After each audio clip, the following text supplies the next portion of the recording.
नमस्कार विद्यार्थी मित्रांनो. विद्यार्थी मित्रांनो, आज आपण मेंडेलचे लॉ स्टडी करणार आहोत.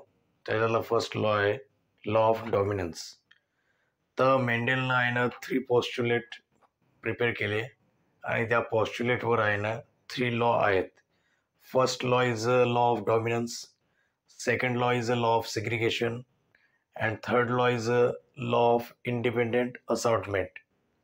असे लॉ आहेत. आज आपण फर्स्ट लॉ आहे ना स्टडी करू. First law of call as a law of dominance.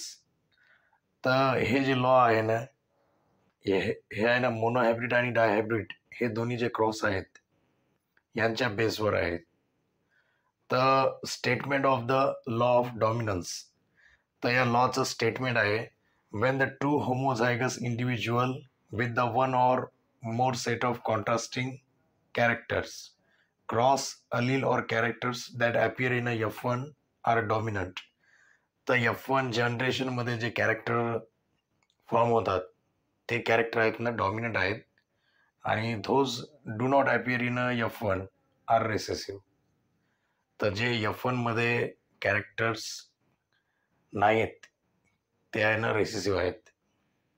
आता मोनोहायब्रिड क्रॉसमध्ये होमोझायगस इंडिव्हिज्युअल्स आता मोनोहायब्रिड क्रॉस तुम्हाला माहीत असेल, डायहायब्रिड माहीत असेल. मोनोहायब्रिडमध्ये 1 pair of contrasting character is a study and डायहायब्रिडमध्ये 2 pair of contrasting characters are a study. याच्यामध्ये आपण मोनोहायब्रिड जे क्रॉस आहे ते आहे ना आपण त्याला करून बघूत. मोनोहायब्रिडमध्ये काय होते बघा, मोनोहायब्रिड क्रॉस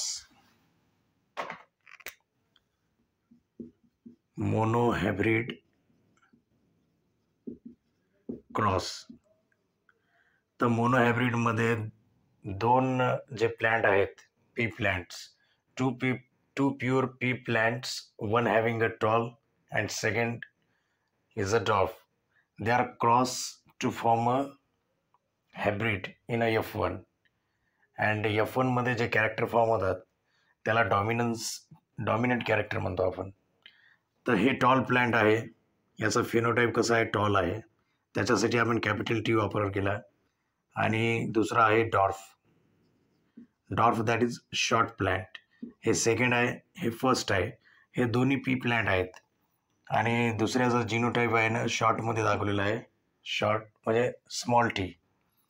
F1 जे जनरेशन आहे फर्स्ट फिलियल जनरेशनमध्ये आहे ना हेट्रोझायगस हायब्रिड फॉर्म होते. हे आहे ना हायब्रिड आहे. F1 is a first filial generations. First filial जनरेशनमध्ये हायब्रिड फॉर्म झाला आणि सेकंड फिलियल जनरेशनमध्ये हे जे 2 गॅमिट आहेत याचं आहे ना क्रॉसिंग होते पुन्हा हायब्रिड सोबतच. याच्यामध्ये आहे ना कसे गॅमिट फॉर्म होतात बघा, हे असं गॅमिट फॉर्म होते.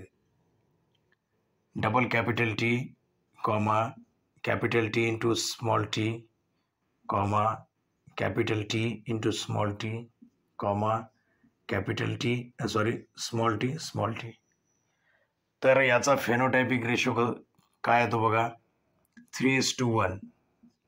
आणि जिनोटायपिक रेशो कसा येतो, याच्यामध्ये आहे ना फर्स्ट आहे ना होमोझायगस आहे, सेकंड हेट्रोझायगस आहे.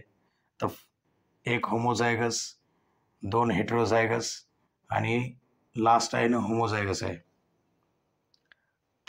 याचा फिनोटायपिक रेशो 3:1 आणि जिनोटायपिक रेशो कसा येतो 1:2, 2:1.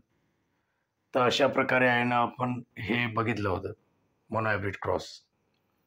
लॉ ऑफ डॉमिनन्सच्या स्टेटमेंटनुसार फर्स्ट जनरेशनमध्ये जे कॅरेक्टर फॉर्म होतात ते आहे ना डॉमिनंट आहेत आणि जे कॅरेक्टर फॉर्म होत नाहीत, जे गॅमेट वगैरे फॉर्म होत नाहीत ते आहे ना रेसेसिव्ह आहे, असं लॉ ऑफ डॉमिनन्सचं सांगणं आहे.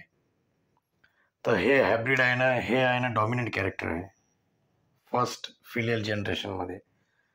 आणि हायब्रिड सीड आहेत ना फॉर्मर आहे ना प्रत्येक वर्षी यूज करतात, कारण हे जे हायब्रिड सीड आहे ना हे आहे ना, दोन जे प्युअर प्लांट आहेत त्याच्यापासून हे याचं क्रॉसिंग होऊन बनलेलं आहे. हे हाय यील्डिंग असते आणि जेनेटिकली स्ट्रॉंग प्लांट. तर for the disease resistance, for environmental trace, अशा काही जे कंडिशन असतात त्याच्यासाठी आहे ना हे स्ट्रॉंग आहे आणि याच्याकडून जास्त हाय यील्डिंग होऊ शकते.